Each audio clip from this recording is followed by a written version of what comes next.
d'aller chercher une cartographie un peu plus agressive. Donc c'est vraiment une recette qui fonctionne.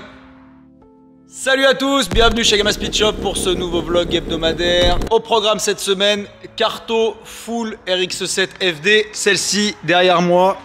Donc la FD dont j'ai fait la description la semaine dernière. Donc la préparation mécanique est terminée, la voiture est sur le banc. Donc aujourd'hui on va se focaliser sur ce qu'on fait sur le banc, comment on fait nos réglages, ce qui peut se passer, les choses à faire et à pas faire, et comment on choisit la cartographie finale qu'on va laisser sur la voiture. Je vous laisse découvrir tout ça dans la vidéo de cette semaine. N'hésitez pas à nous poser les questions techniques qui vous viendraient sur la carto, sur notre façon de faire. Comme d'habitude, likez, commentez, partagez, abonnez-vous. C'est toujours avec grand plaisir qu'on fait ces vidéos. Ça fait toujours chaud au cœur quand on voit du soutien. Merci encore et bon visionnage. On se retrouve sur la FD grise en V-mount qu'on a présenté la semaine dernière. Donc petit rappel, une FD avec un 13B REW d'origine, biturbo d'origine, avec un kit V-mount Grady. Donc échangeur par-dessus, radiateur par-dessous, en V, histoire que chacun des radiateurs ait son propre air frais. Un kit d'injection d'eau AEM intégré dans le coffre pour pouvoir injecter un brouillard humide dans l'admission afin de reculer le phénomène de cliquetis et décalaminer le moteur. Voilà, un power FC par-dessus pour pouvoir accéder à la carto. La voiture est sanglée sur le banc et on va voir ce que ça donne. C'est parti.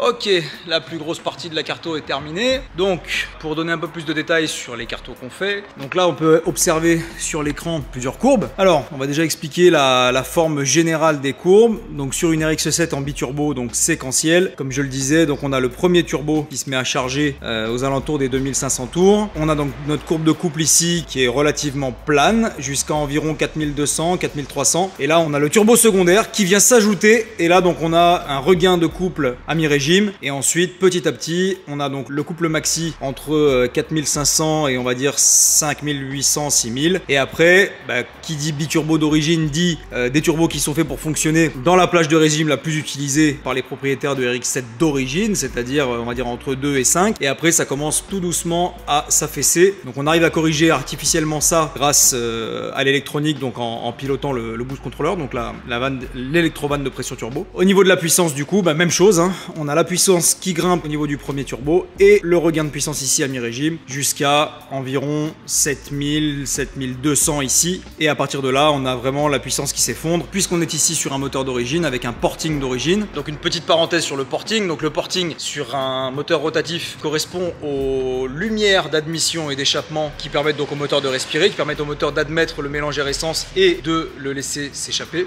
On va passer dans le bureau une petite seconde pour vous montrer à quoi ça peut ressembler.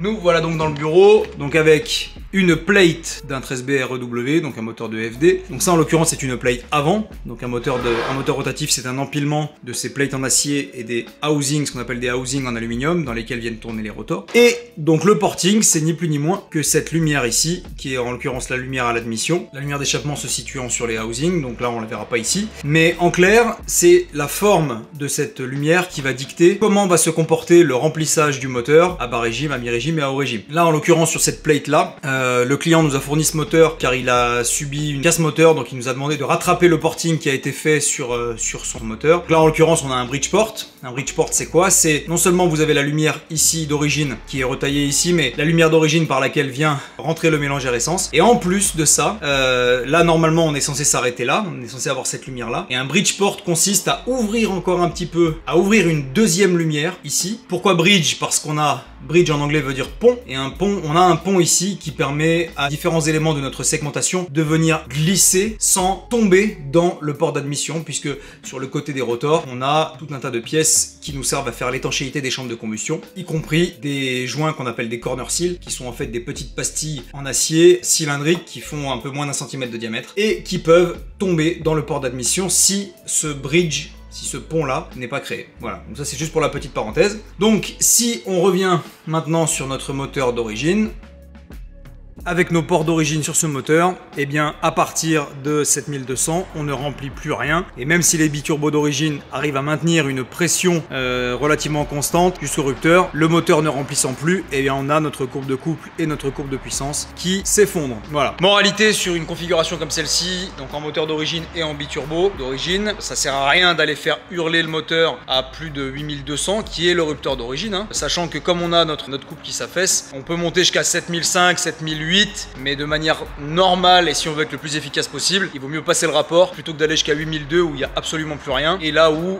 comme on est beaucoup plus haut dans les tours, l'usure du moteur est quand même beaucoup plus prononcée que si on passe le rapport 500 tours plus tôt. Donc voilà pour la forme. Maintenant pour les différentes courbes, extrêmement simple. Là toutes ces courbes ont été faites à la même pression turbo. Là on est à un petit peu moins d'un bar de pression turbo. Donc là sur un moteur rotatif, comme sur d'ailleurs n'importe quel moteur, pour éviter de casser, bien évidemment, on va commencer par tourner très riche. Donc c'est notre courbe ici verte. On est tellement riche qu'on a carrément des ratés d'allumage, tellement franc qu'on a notre courbe de puissance qui s'effondre. Et petit à petit, on va venir lisser et on va venir atteindre notre objectif de rapport air essence, donc de richesse, pour arriver à notre rapport optimal qui va nous donner le meilleur compromis entre performance et fiabilité. Donc à noter quand même ici, la courbe orange, la plus haute, ne sera pas celle qu'on va retenir avant de rendre la voiture au client, mais la blanche. Pourquoi? Parce que sur cette courbe orange là, on était trop pauvre, en tout cas trop pauvre par rapport à ce que j'estime être suffisamment safe pour le moteur sur du long terme. Donc on enrichit un peu plus, donc on va perdre clairement en performance. Typiquement là on va perdre 10 chevaux aux roues entre ces deux courbes, mais par contre ça va nous permettre de conserver la fiabilité et la longévité de ce bloc, parce qu'encore une fois sur une préparation, du coup si on prend la courbe blanche toujours à 280 chevaux et 351 Newton aux roues, ce qui correspond respectivement à 322 chevaux moteur et 403 Newton, à ce niveau de performance, 10 chevaux aux roues, on ne sentira pas la différence. Par contre au niveau longévité, il est clair qu'un moteur qui tourne plus riche est un moteur qui vivra plus longtemps, il n'y a absolument pas de débat là-dessus. L'avantage qu'on a sur ce modèle là en particulier, c'est que comme on a installé notre injection d'eau, on a pu se permettre d'aller chercher des mélanges un peu plus pauvres, dans la mesure où l'eau qu'on injecte dans le moteur nous permet de reculer donc l'apparition du cliquetis, le seuil d'apparition du cliquetis, voilà, d'aller chercher une cartographie un peu plus agressive, ponctuellement et uniquement sur le banc dans un environnement contrôlé, pour voir si on se situe loin de la vérité en termes de Pmax ou pas. Voilà, donc on a fait un shoot, on a vu qu'effectivement on pouvait avoir plus de perf, mais on revient en arrière parce qu'encore une fois le but c'est pas de faire les plus beaux chiffres sur le banc et que le moteur tienne une semaine. Petit débrief sur le système d'injection d'eau AEM qu'on a installé sur ce modèle là. Donc sur une phase d'environ, je dirais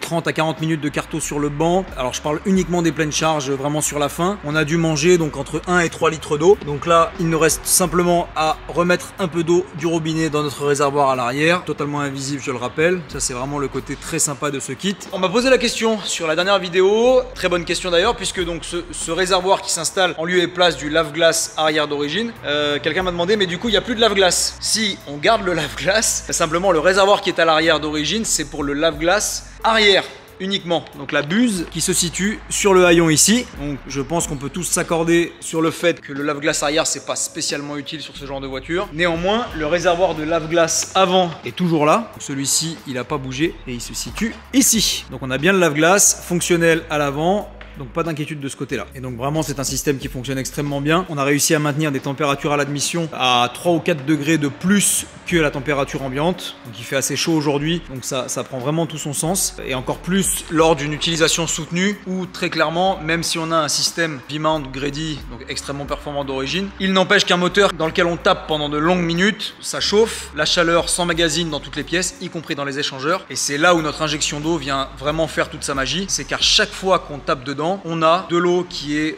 envoyée en spray dans l'admission et qui va donc refroidir notre mélange qui pourrait être moins bien refroidi par l'échangeur si on tape longtemps pendant un bon moment sur circuit notamment. Voilà pour cette FD, donc on a les chiffres qu'on attendait pour un moteur stock biturbo avec simplement un échappement, une admission modifiée donc avec un échangeur. On est à 1 bar sur le biturbo d'origine, ça tient dans le temps. J'en ai fait l'expérience sur ma propre FD pendant une dizaine d'années, une voiture qui a été utilisée exclusivement pour faire du circuit, du col ou des baptêmes. Bon, je la sortais jamais pour aller chercher le pain. Et donc biturbo d'origine, réglé à 330 chevaux, 1 bar de pression et ça a tenu une dizaine d'années. Je l'ai revendue, elle avait 220 000 km au compteur sur le même moteur et 2 ans plus tard, j'ai eu le propriétaire par message qui me disait que le moteur était toujours bon et il l'avait pas ouvert, il l'avait pas refait. Donc c'est vraiment une recette qui fonctionne. Le passage en single, ça reste quand même très sympa si on veut chercher plus loin que 330, 350 chevaux. Mais déjà 350 chevaux dans une FD qui pèse vraiment pas lourd, c'est un jouet extrêmement fun à conduire. Et on reste dans la simplicité du biturbo sans aller dans des budgets extravagants qu'implique un passage en single. Voilà pour cette vidéo. Donc réglage FD RX7 100%. Donc on en fait encore une fois régulièrement des FD comme ça. Donc avec cette recette là, c'est quelque chose qu'on fait maintenant depuis de nombreuses années. On les connaît, donc on sait ce qu'il faut faire, on sait ce qu'il faut surtout pas faire. Donc si vous avez une FD vous aussi et que vous voulez la pimenter, n'hésitez pas à nous faire signe. Si vous avez des questions plus techniques sur le fonctionnement du moteur rotatif, sur le porting, sur ce genre d'infos, même s'il y a déjà de très bonnes vidéos qui existent déjà sur YouTube, peut-être qu'une mise à jour pourrait intéresser certains. Alors je sais qu'il y a pas mal de vidéos sur RX8 chez nos amis de 13B Warriors. Voilà, mais si une explication sur le 13B REW de RX7 peut vous intéresser, n'hésitez pas à le mettre en commentaire et on tâchera de faire une petite vidéo un peu sympa là-dessus. En attendant, encore une fois, n'hésitez surtout pas à vous abonner, liker, commenter, partager, c'est ce qui fait vivre la chaîne. Donc c'est tout pour cette semaine. La semaine prochaine, il y aura encore de très beaux projets dont on va vous parler. Il y a de la RX7 dans tous les sens, de la Supra, on n'a pas encore fini. Merci beaucoup pour votre soutien et je vous dis à la semaine prochaine. Ciao!